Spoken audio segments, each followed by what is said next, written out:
I'm a member of the ANC in good standing. I have also, attempted to send you some proof that my membership only expires at the end of October.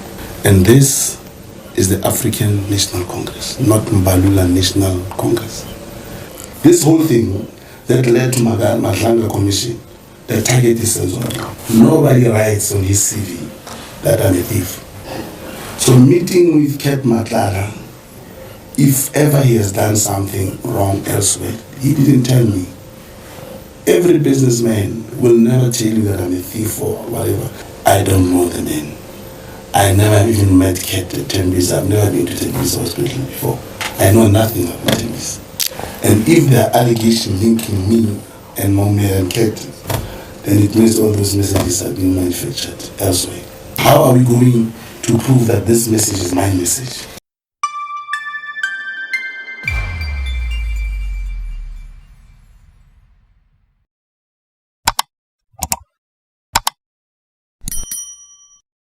Hello everyone, welcome back to the channel. Today we're diving into some heavy drama unfolding in South Africa. Northwest businessman Brown Mogotsi just hits back hard on SABC News, addressing serious allegations that KZN Police Commissioner laid on him. And he also addressed comments from ANC's Fikile Mbalula. Let's take a look at the clip and break it down. Well, we have been punting this interview where Brown Mogotsi continues to make the headlines. The Northwest-based businessman is not holding back. In an exclusive interview with the SABC News, Mogotsi holds that he maintains a member of the ANC in good standing and his membership expires in October.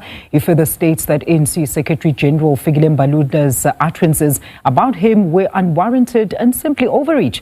Mbalula recently said the ANC had distanced itself from Mogotsi. However, Mogotsi then backfired and said he's also ready and available to appear before the Madlanga Commission as well as the Parliamentary Ad Hoc Committee that takes place as of tomorrow. Let's listen in to Mr. Mogotsi. I've seen those communications and the utterances by the Secretary General. But let me confirm something to you. I'm a member of the ANC in good standing. I have also, attempted to send you some proof that my membership only expires at the end of October.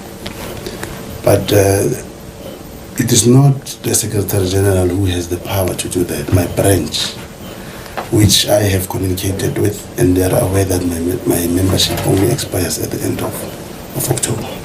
I'm from Fikile, a street away from my house. The first Secretary General of the ANC in 1912 is living. This house is there. It is not the first time I know of a Secretary General by Fikile Mbalula. And this is the African National Congress, not Mbalula National Congress. The leaders of this organization are produced by the ANC, not vice versa.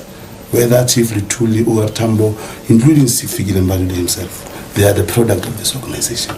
And in the case where Fikile is talking about sourcing money and stuff like that, a January 8th function, everyone is allowed to attend. And the ANC itself cannot transport all the people.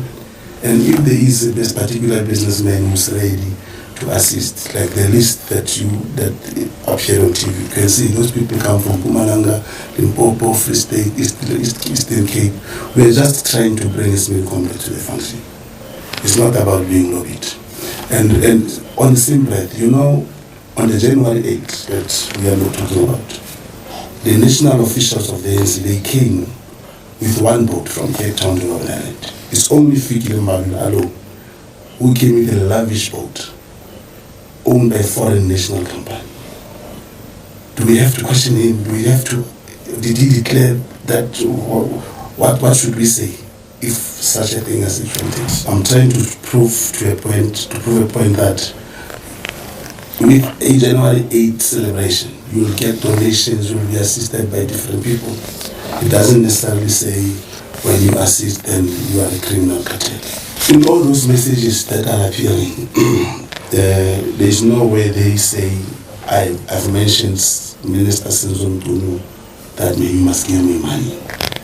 The rest of the money went to the traveling and accommodation of those people. Senzonke has a state house in Cape Town. He did not even attend the gallery, he did not even attend the January 8. He did not use his name. And talking of being implicated, the way Fikile is doing it, like all the utterances he made, let me give you one. He traveled with Vusimuzi abroad. Vusimuzi has been convicted and sentenced for the killing of Nhlanhla Bosman. It was also shown that he was with Vusimuzi 2-3 days before Nhlanhla Bosman was murdered. I know Boswani's family. You know, with our interaction, they showed me some proof that actually Boswani gave Fikile and Mbalula 1 million rand, and he promised to pay it back. Today, the money is not paid. I'm saying, in as much as he was with Vusimuzi, currently Vusimuzi has been sentenced. Do we have to label him? Do we have to tell him you can't be a member of the ANC? You are traveling with someone who's been convicted and sentenced? That's what I'm saying. That the same applies to his wife in Free State. She's involved, she was involved in a housing scandal, where Fikile is a direct beneficiary because he's the husband. Do we have to say, no, you can't be a Secretary General because now your wife is implicated? He's using the name Brown Mogotsi to actually attack his target. And that target is Senzonku. This whole thing that led to Madlanga Commission, the target is Senzonku. You need to check something very important here. Everyone, whether working or employed, for you to be employed, you produce a curriculum every time. Nobody writes on his CV that I'm a thief. So meeting with Cat Matlala, if ever he has done something wrong elsewhere, he didn't tell me. Every businessman will never tell you that I'm a thief or whatever. The things you are discussing, what you are discussing at that moment. It takes us back to the right platform which is coming now. He's a businessman, I'm a businessman, but remember the commission is coming, where I'll be able to actually go deeper about my involvement. You know, I'm not a well-off businessman, but the amount mentioned there is 150,000. Surely that one I can have. I cannot exploit that amount of money. Cat was assisting, not necessarily delegates. Comrades were attending the General Eat. There's a message where I asked him to give somebody Eastern Cape 10,000, he didn't give it. Or another one was about 12,000. It's not to solicit, it's not to extort that amount of money. If there was a message which says, Cat gave me 5 million and the next thing he was appointed. And why I'm saying Samson Tun has been targeted, check. Cat was appointed for 360 million rand by the previous former minister, by the previous administration. But with the review of the same tender, Samson Kunu terminated this contract. So how does we and Cat become one thing, whereas he loses 360 million tender? You see the ODR Trump ensures the right of an individual to give a side of the story. But significantly, what I like to raise with you, I thought General Kumalo or General Mkhwanazi or General Masemula, they will provide the commission with a proof of Section 205, which allows them to have access to cell phones. If not, then how are they going to prove that these things belong to us? How are we going to prove that this message is my message? Once, you know, let me give you an example about the ad hoc committee. I'm on the list of the ad hoc committee. I don't know if you are aware that the ad hoc committee is not empowered to extract facts. It's not even empowered to protect sources or informant or me. Therefore, such things can only be done in the commission. Coming here and talk about any operation, whether it's under or is, that's what's going to prove now that those messages have been planted. Some messages have been planted. I don't know the name. I never even met Cat at Tembis. I've never been to Tembis Hospital before. I know nothing about Tembis. And if there are allegations linking me and Mommy and Cat, then it means all those messages have been manufactured elsewhere. I don't follow tenders. I don't do government tenders. You don't follow tenders? The last time my foundation got involved was with the Department of Health. Brown Mogotsi Foundation. We interdicted the process. They had to re-advertise. We requested through POPIA to have access to the records and all those things.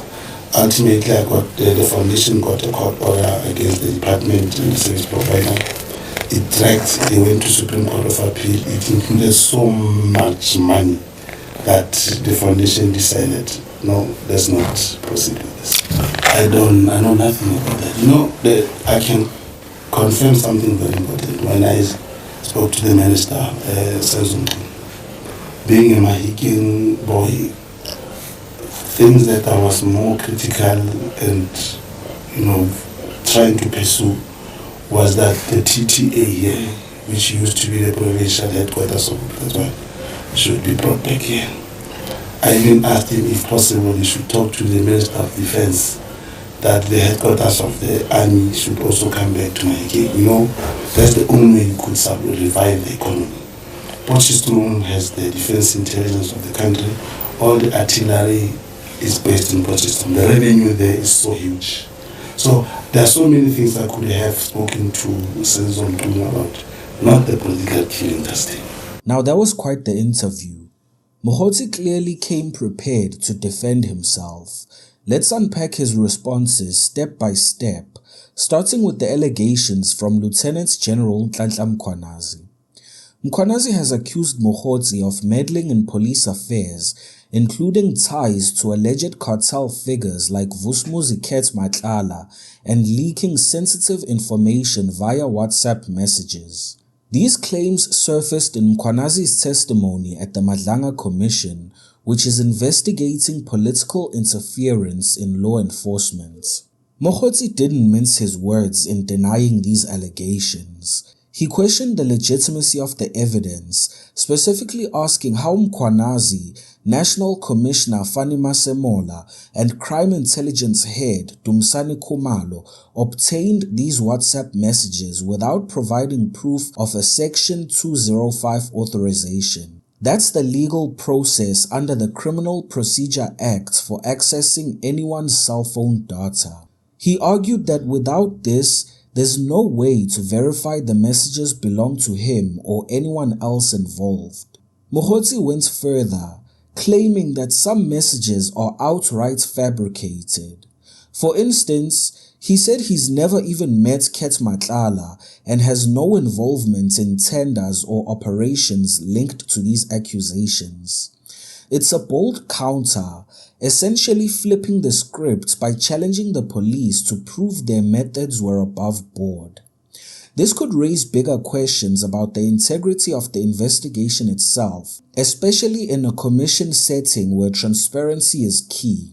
Now shifting to the Fikile Mbalula remarks, the ANC Secretary General has been vocal, calling Mogotsi a comrade tsotsi and insisting that the party does not associate with him, even claiming his membership was long expired. Mbalula's comments seem aimed at distancing the ANC from the scandal amid growing scrutiny over corruption within the ranks. But Mogotsi pushed back strongly here too. He reaffirmed that he's still an ANC member in good standing, providing what he says is proof that his membership only expires at the end of October. He emphasized that it's his local branch, not the Secretary General, that handles membership status, and accused Mbalula of overreaching. Even more pointedly, Mogotsi alleged that Mbalula is using his name as a smokescreen to target Police Minister Senzo Mchunu, who's currently on special leave amid these probes. It's a fascinating angle, suggesting internal ANC power plays are at work, perhaps tied to factional battles ahead of the 2026 elections. Overall, this response from Mogotsi feels like a strategic move to reclaim the narrative. By vowing to present counter-evidence at the Madlanga Commission, like call logs and financial records, he's positioning himself as the victim of a smear campaign rather than a perpetrator. But it also highlights the messiness of this whole saga. Conflicting statements on his ANC status, questions over evidence handling, and hints of deeper political intrigue. Political analyst Bongani Mahlangu, who weighed in during the broadcast, noted that both sides need to produce concrete evidence to resolve these disputes. With the commission still ongoing and figures like Matlala potentially testifying next, public trust in both the police and the ANC hangs in limbo. Is Mogotsi being unfairly targeted in a witch hunt, or are there real skeletons here?